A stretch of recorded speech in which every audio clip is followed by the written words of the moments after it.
Be honest with me and give me the details. Who is currently the most underappreciated guitar player working right now? See, I was thinking about a lot of guitar players that I listened to the other day and kind of where they fall amongst how much they've influenced me over the years. And I once again, for the millionth time, came across Mr. Gary Clark Jr. And I don't really know if I'd call him underappreciated because, most blues guitar players nowadays know that this dude can flat out play. One thing I've alluded to a couple times on this channel, but I've never fully fleshed out, is that Gary Clark happens to be basically the reason that I got into blues. You see, thinking back to when I first started playing guitar, right? I was doing a lot of this like Mayer style early acoustic stuff, and I even remember telling my roommate at the time, where he laughed at me, I said, "Hey man, just to let you know, I am never putting down this acoustic guitar." You see, my first 8 or 9 months of playing guitar were solely on the acoustic. Didn't have an electric, didn't want one, I wanted to strum it up. Listen, I know that sounds cringy and very different from what I'm doing right now, but what you gotta know is that every dude who grew up in the early 2000s was basically told one thing. If you wanna get a date with a pretty girl, you gotta learn your basic cowboy chords, and you never vary from that. You never once vary from that. And I'll tell you right now,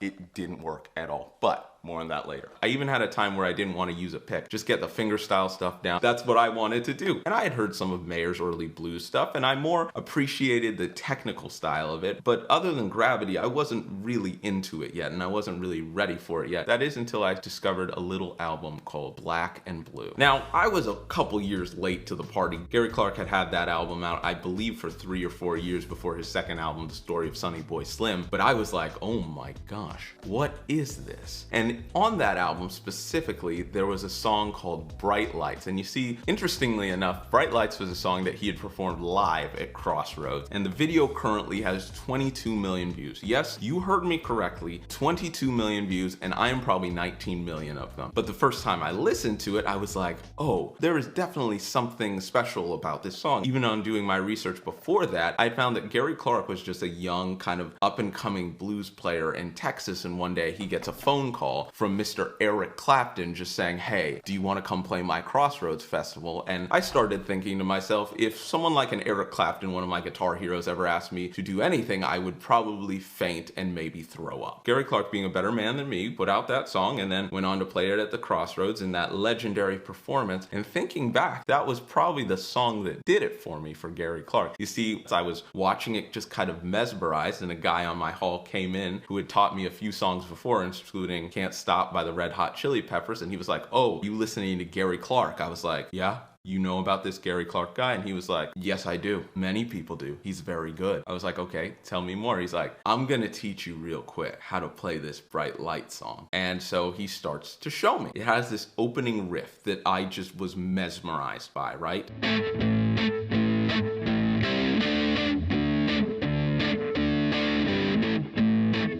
It's this kind of swung rhythm that I didn't get at the time. I didn't understand it at all. And after showing me that, I was uniquely frustrated because I just couldn't get it. Like I said, I'd only really done straight up and down acoustic stuff. I literally had no sense of rhythm and didn't understand at all what a swung rhythm meant. But then I look deeper into the video and I start remembering that there's this riff that he plays.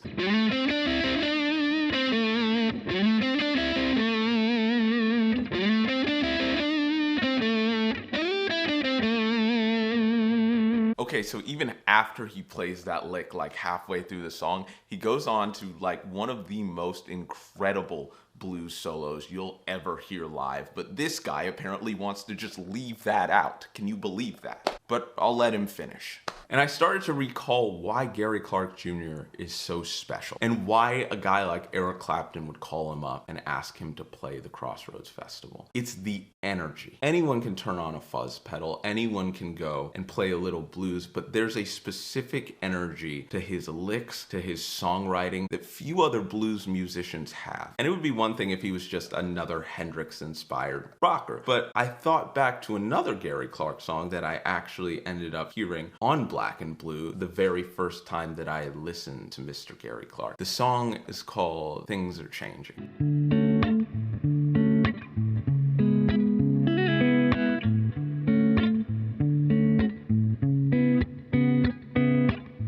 And I think that was the thing that not just made me like Gary Clark, but love Gary Clark, because it showed an absolute different dimension to who he was as an artist. Like I said, this man had rock and blues influences that go back probably 75 or 100 years to the days of Hendrix and B.B. King and Eric Clapton's early days. Let me just interject real quick. The idiot who was just talking didn't know what he was talking about. 75 to 100 years. We're not really talking about Hendrix and B.B. King, but about 75 years ago, we're really talking about T-Bone Walker, which Gary Clark actually did quote in his Rolling Stone interview, which is kind of where I found that story of Eric Clapton asking him to play the Crossroads. Really great interview, but let's get back to that guy. But I also found that he has this very soulful gospel R&B approach to his songwriting. And the first time I heard this riff, things are changing. It's just two chords, really. He goes from this D major 7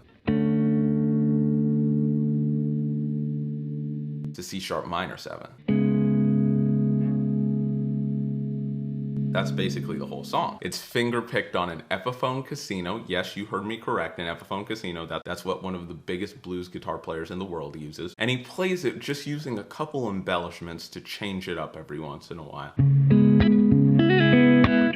And the progression doesn't even change throughout the chorus, as he just kind of goes on and on with these very intentional lyrics. Oh baby, things are changing. And like I said, with this song, I think there's something to be said about versatility for an artist. But this was really the guy who became my gateway into blues and soul playing. And it was cool to see just how special he was. And in asking myself that question again, almost 8-9 years later, why would someone like Eric Clapton ask a person to play at the Crossroads Festival? It's pretty obvious, because he's just that dang good. And of course, I eventually ended up listening to all his other stuff, The Story of Sonny Boy Slim, and eventually a couple of years later, his fantastic single called Pearl Cadillac that nearly made me cry. One last thing, I think he forgot to mention it, his live album, possibly better than his actual studio stuff. Not that the studio stuff isn't great, but his live album, Gary Clark Jr. Live, which is chef's kiss. But yeah, more on that later. But I think all this to say that there's a blues artist out there right now who's special and exceedingly versatile in some of the styles of music that he puts out. Also, let me know, what is your favorite song from Gary Clark Jr.? And if you remember how you discovered his playing. And maybe even give me some similar artists that I might like. But anyway, thank you so much for watching. In honor of Mr. Gary Clark, I actually pulled out the Gibson on this one, which is how I ended up getting all of those tones with the fuzz pedal, which I usually don't get to pull out, so I was really excited about that. If you want to know anything more about the fuzz or this guitar right here, I got it all from Sweetwater. Make sure to check it out. The link is in the description. Probably one of the best ways to support the channel, or if you're just curious at all. If you had a good time, as always, make sure to like and subscribe. And most important of all,